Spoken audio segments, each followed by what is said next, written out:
Yo, yo, yo, mic check 1 2 1 2. Testing 1 2 1 2. It's your boy Time Out, aka T Matrix. Cut the fan off, you know how we do. And y'all, I'm going to do for this premiere, I'm gonna do my recap of actually I went back just recently and I've been watching movies, like some of the great movies that we thought was great, whatever.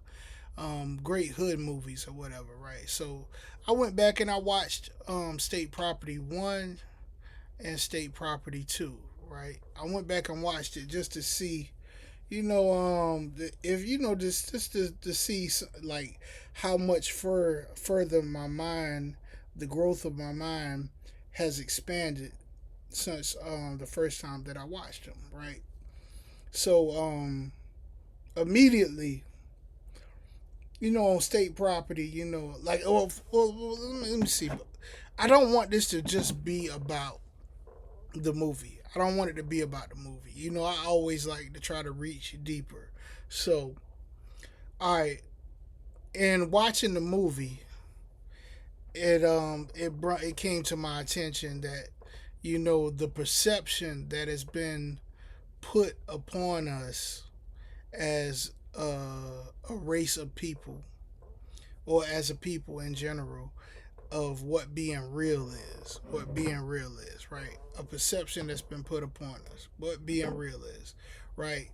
We think that being real is if you do a crime, if you do a crime with somebody and you don't snitch on the person and that person don't snitch on you, then y'all kept it real, right? That's one thing that people say keeping it real. Well,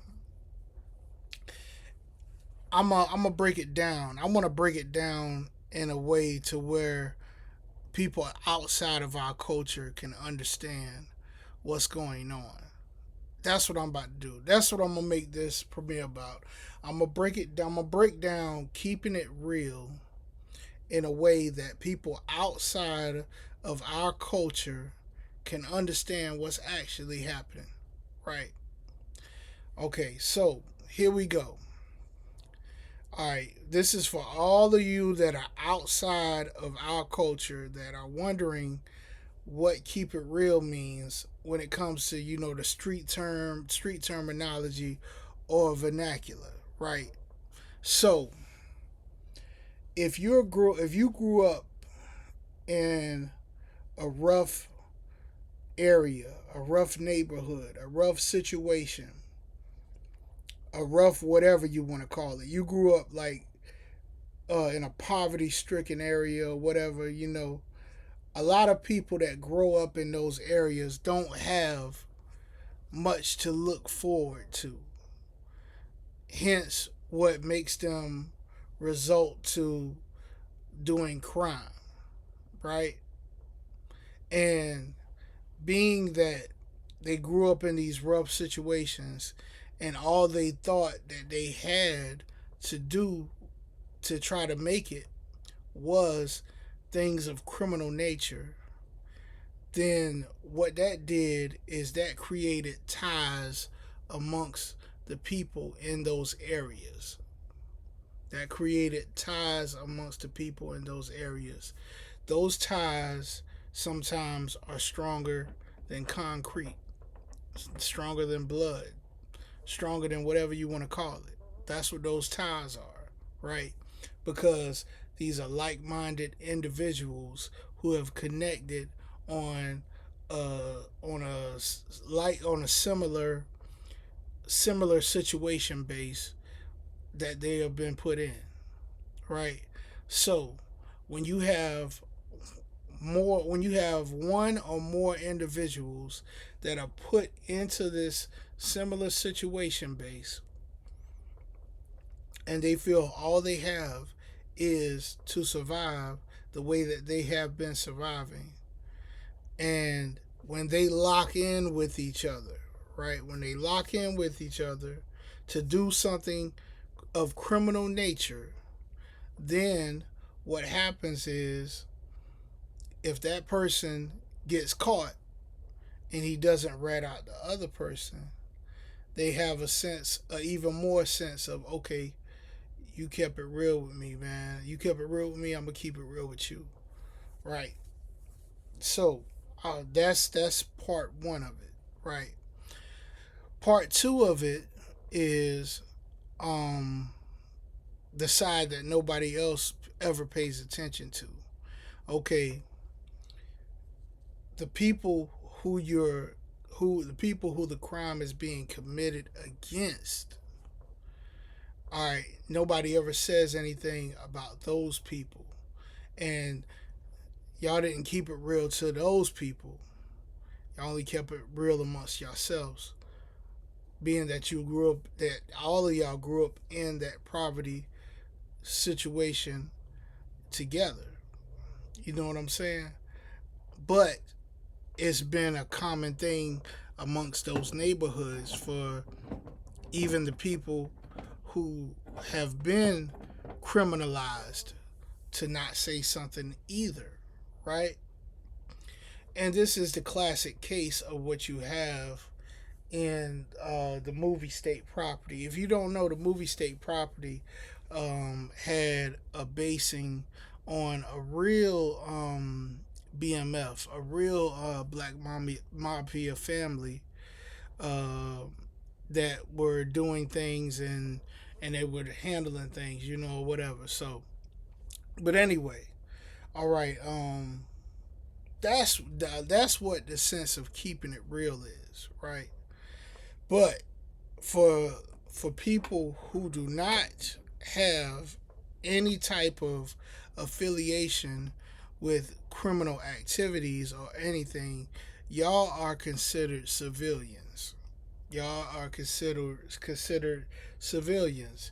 Now, a civilian is not entitled to not and just to break it even further, we're talking on the subject of not snitching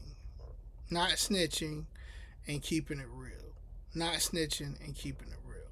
Okay, in some situations, um, not snitching could be deemed critical. It could be critical. It could be life threatening to snitch. If you snitched on a person, it could be one of them situations to where your life could be threatened. So that's one adaptation of where the extra neighborhood people who are being criminalized, like that's one reason why they wouldn't say nothing. The other reason would be if it's a family member that you knew of and you knew why they did it, or whatever, that could be a situation for not snitching, or whatever. But all in all, um, we should never condone any kind of any kind of criminal type behavior, or whatever. I mean, uh, it's never outright condoned, if you know what I'm saying. Um, it's more of a mechanism of acceptance to the situation that you're put in, right? A lot of people say things. They say some stuff. They say, "I would never do this. I would never do that. I would never do this." Whatever it is, you fill in the blank. I would never rob a bank. I would never rob a store. I would never um beat somebody to a bloody pulp. I would never, like, it's a whole bunch of I would nevers that people would say. And the truth of the matter and the reality is, you don't really know what you would do given you're put in a situation.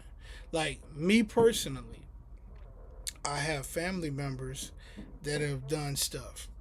I've had family members that have been involved in a lot of the criminal world or criminology world or whatever, and these particular family members who I would never name and never say, but the thing is, if they like you it's hard to say that you would never do something knowing that you're never put in that situation, right? You know, you never know what you would do when you're put in that situation. Like I'll give you another example. Some people have said I would never commit suicide.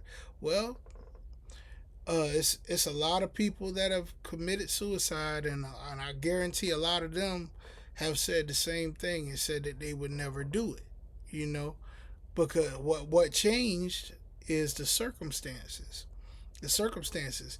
I always used to wonder about that. That was one thing. That's just one tiny thing on the list that I always wondered about, and I wondered why people would commit suicide. And this is not to change the whole subject of the premiere. This is just a stop resting point. Okay, what I've come to find out, the people that commit suicide, they've decided in their mind that living hurts more than the temporary feeling of being killed. That's what they determine in their head. They determine in their mind and in their heart and in their everything within their being that me continually like, well, not me myself, but them continually living was more painful than the temporary pain of being killed or dying or whatever it is, right? And that's one thing that I've learned over time, seeing different situations or whatever. Now back to the very first dynamic of keeping it real and not snitching. Um, uh, in the movie, it was a whole lot of that shown in State Property One, where I mean, it starts off with them in a clubs. They're actually at a strip club in the middle of the day.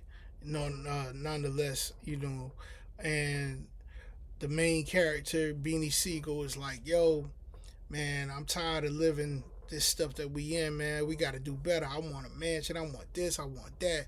Yo, we need to doggone get our people, get a crew up, and the motto: get down and lay down. That comes from the real BMF. I hope I'm saying it right. BMF, BMA. That comes from the real Black Mafia, the real one. And that was their main saying: get down and lay down. You know what I'm saying? They said that throughout the whole movie. Then there's a whole bunch of references to Scarface, Tony Montana, the coin flip, that scene or whatever. It's a lot of that entangled up into it.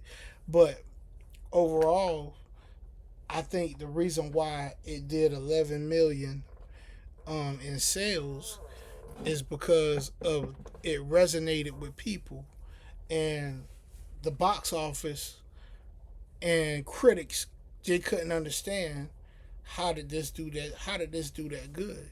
The reason why it did that good is because the movie resonated with people, and people seeing people, they like, we understand the characters on a deeper level than just the surface level. You know what I'm saying?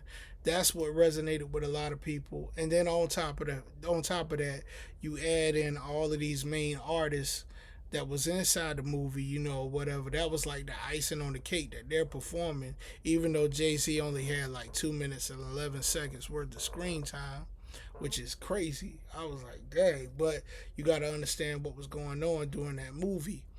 During that movie, he had a whole lot going on musically wise. And Jay was originally supposed to be play Dame Dash's role. Jay was supposed to originally play that role, but they had to split the role into two, and they made like Jay Z is the hidden hand. Dame was like the boss man or the manager or whatever you want to call. It's funny how that dynamic how art mirrored life in that dynamic. You know what I'm saying? It's very funny. But um yeah, that movie, man, that the reason why it did what it did was because people was able to see it, and even though the plot was simple, it was still, able to resonate with people on a deeper level. And a lot of the times that's what you have to do. That's what you're trying to do with anything that you're trying to anything that you create, music video, poetry, whatever, whatever it is, you're trying to connect on a deeper level. But keeping it real is has a lot of different meanings and a lot of different viewpoints. Keeping it real. All right, I think I covered the not snitching aspect of it. Let's get a little bit more into the keeping it real aspect of it. Okay, so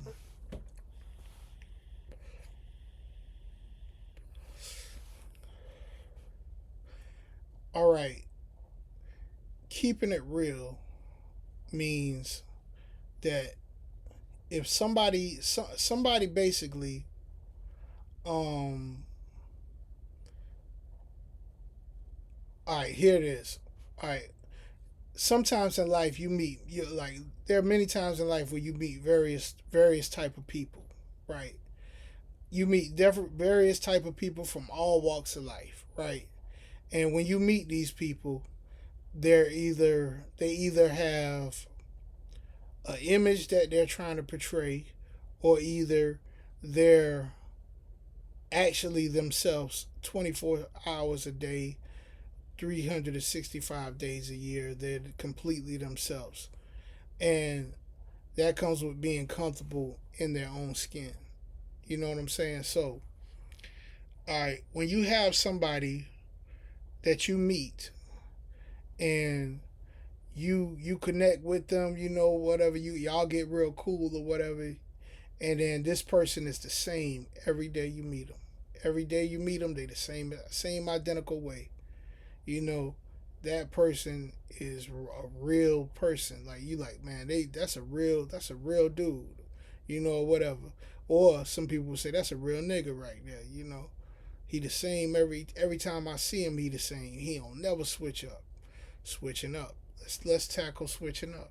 Switching up entitles that you're one way with one group of friends, and then when you get with another group of friends, you totally switch your identity to conform to that group of friends.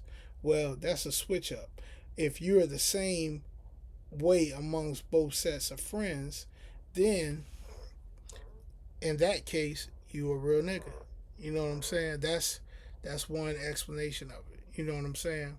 All right, so that's one form of keeping it real. Keeping it real also involves in relationships. With the different women that you talk to or whatever. You keep it real with those women or whatever. Man, it like the diaspora goes so deep. It's so deep. It's a very deep terminology, even though it's just simple words as keeping it real. Three words. You know what I'm saying? But them three words go so deep. And I think a lot of people outside of the culture, they see it on the surface, and that's why they never get it right. That's why they never get it right. And this has something to do. It's more of an ancestral thing. It's more of a like a DNA thing. It's in our genes. It's in our DNA to to keep it real. You know what I'm saying? And that's why it's hard for a lot of people outside to understand. You know what I mean? But that's just my brief synopsis on those topics, keeping it real, not snitching, and all of that. But like I said, we always remember the opposite side of that is like sometimes keeping it real goes wrong. Sometimes keeping it real goes wrong, and that's when loyalty above all becomes problematic.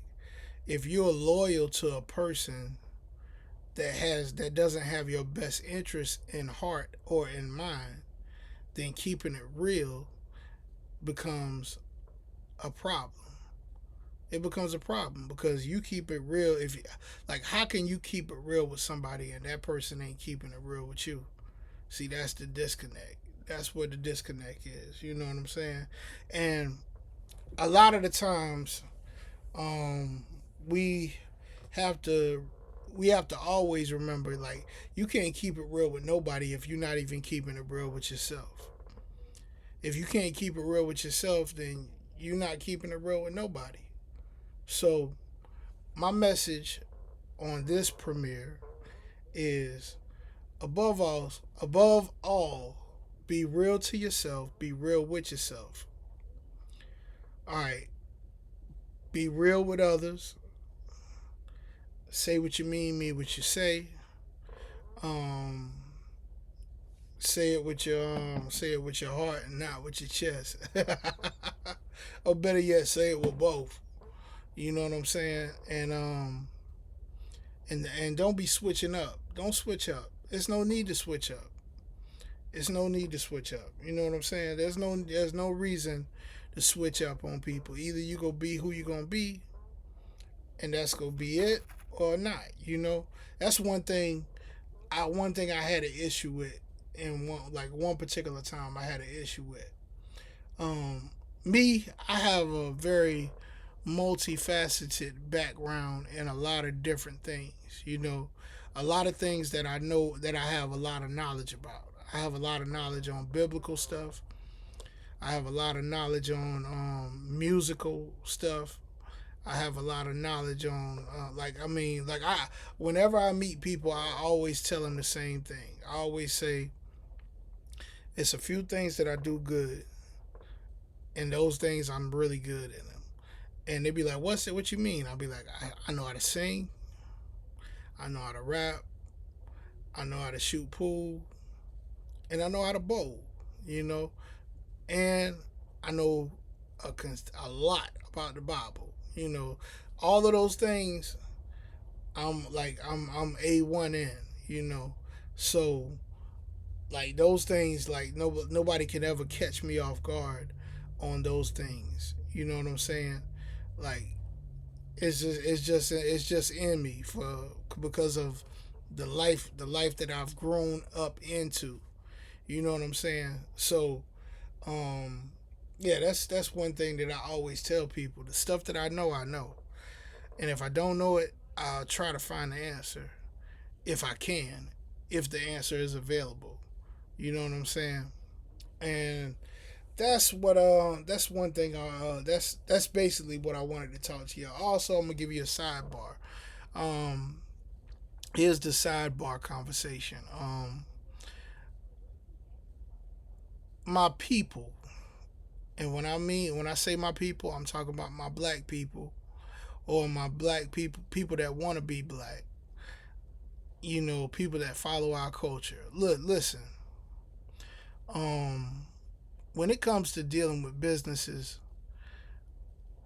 employees of a business are not they're not the people to be fussing with. Like, you shouldn't be fussing with the employees of businesses. You shouldn't be getting into arguments with the employees of the business. They're just an employee. Why is it that we always try to reason and bargain with people that don't own the company, and then we get mad when those people don't give us what we want? We get mad at them and we fuss with the employees. We gotta stop doing that. We gotta stop doing that. You know what I'm saying? We got to stop doing that. Like, and another thing is, uh, a lot of us are so afraid of spending money. A lot of us are really afraid of spending money. Like, it's so many. Like, it's so many people. I done seen so many situations where where a black person would rather spend money with a person outside of their race than to spend it with the person in their race. That's crazy, man. Like that's crazy.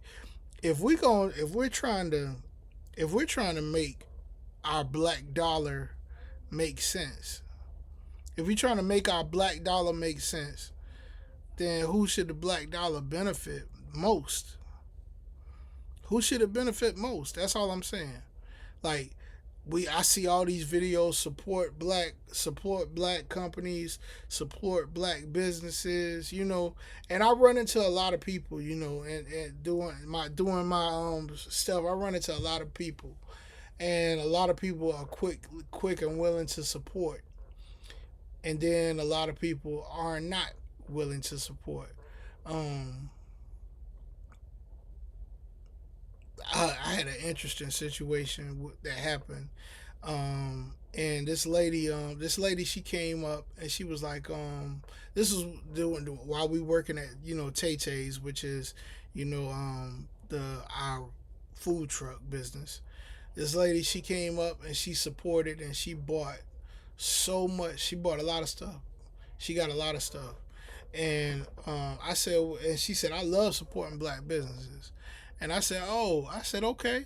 I said, that's what's up. I said, so you support all black businesses? I mean, like, she was like, yeah. I was like, well, I said, I got a side business. I was like, you know, what kind of music you listen to? I was like, are you interested in, supporting black business when it comes to music? And she just flat out told me no. With the most seriousness and sincereness in her face. She said no. And I was like, oh, okay. So I stopped in my tracks. And I said, okay, cool. And I let her live. I let her go on. But it seems like when it comes to that one thing, man, I don't know. It could be something, it could have been something personal she has that she dealt with or whatever. I don't know. But nobody wants to support black people when it comes to this music thing, man. Like for some reason, they don't want to support. And I'm not talking about family. I just made a video talking about how your family's not gonna support you, which I stand by that. But I'm talking about certain strangers. They just get turned off at the sight of any kind of person offering them music, whatever. And it could be because of the state that our music is in, whatever the message or whatever. It could be that, ain't no telling what it is. But all in all, I just wanted to get on here and talk a little bit about that, y'all. So this is my rant for today, August the 4th, 2026 on a Tuesday. It's been your boy Time Out T Matrix, and this has been about keeping it real. Um, why people say don't snitch and being yourself. Peace.